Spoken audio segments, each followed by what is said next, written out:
Hello বন্ধুরা, Kanishka kitchen থেকে আজকে আমি একটা নতুন রেসিপি করে আপনাদেরকে দেখাবো। আজকে আমি রান্না করে দেখাবো আপনাদেরকে দই চিকেন। খুব সুন্দর একটা সুস্বাদু খাবার।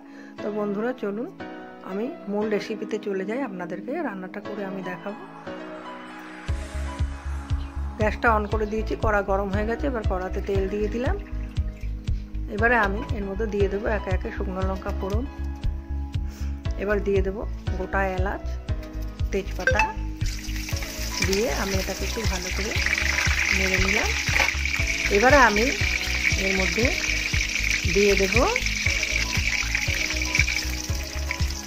কেটে রাখা পেঁয়াজ, দিয়ে এটাকে আমি ভালো করে এবার একটু লাল লাল করে ভেজে নেব। ভেজে নেওয়ার পরে এবারে এর মধ্যে আমি দিয়ে দিলাম হলুদের গুঁড়ো, নুন দিয়ে দিলাম, দিয়ে আবার একটু নাড়াচাড়া করে নেব।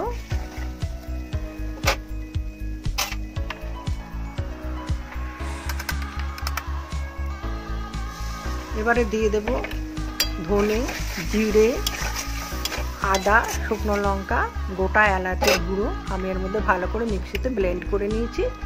এবারে দিয়ে দিলাম আমি এর মধ্যে আবার একটু আদা বাটা দিলাম।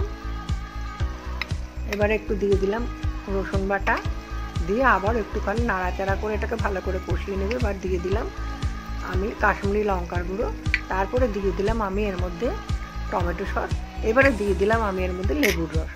এবার এটাকে আমি আর একটু ভালো করে কষিয়ে নেব।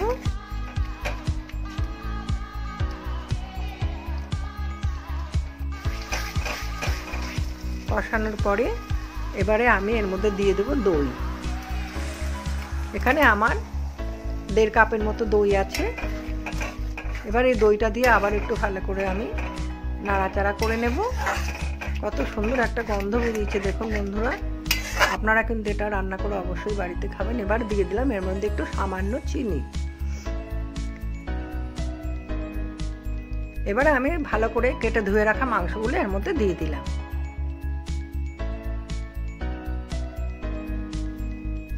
এবারে আমি আর এর মধ্যে কোনো জল দেব না। এবারে আমি লো ফ্লেমে মাংসটাকে আমি হতে দেব।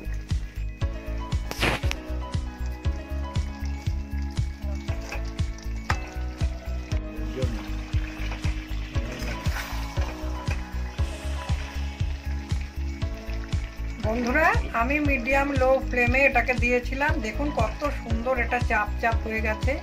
শুধুমাত্র দই দিয়ে যে এত সুন্দর চিকেন হয় ভাবা যায় না। আপনারা এইভাবে বাড়িতে করে খাবেন। আমি কিন্তু এখানে একটুও জল দিইনি। এবার আমি এটাকে নামিয়ে ফেলবো, গ্যাস অফ করে দেব। আপনারা এইভাবে বাড়িতে কিন্তু অবশ্যই করে খাবেন। বন্ধুরা কনিষ্ক কিচেন থেকে আমার রান্না যদি আপনাদের ভালো লেগে থাকে আমাকে একটু লাইক, শেয়ার, সাবস্ক্রাইব করে দেবেন। আমি সামনের দিন আবার আপনাদেরকে নতুন নতুন রেসিপি করে দেখাবো।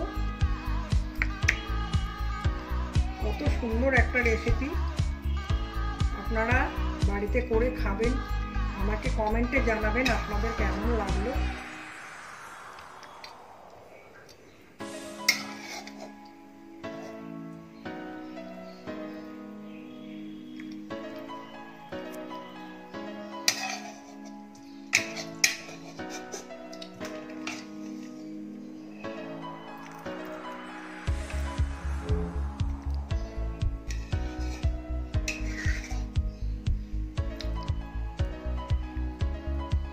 তো আজকে আমার রান্না এখানেই শেষ হলো। সামনের দিন আবার আপনাদের সঙ্গে আমার দেখা হবে।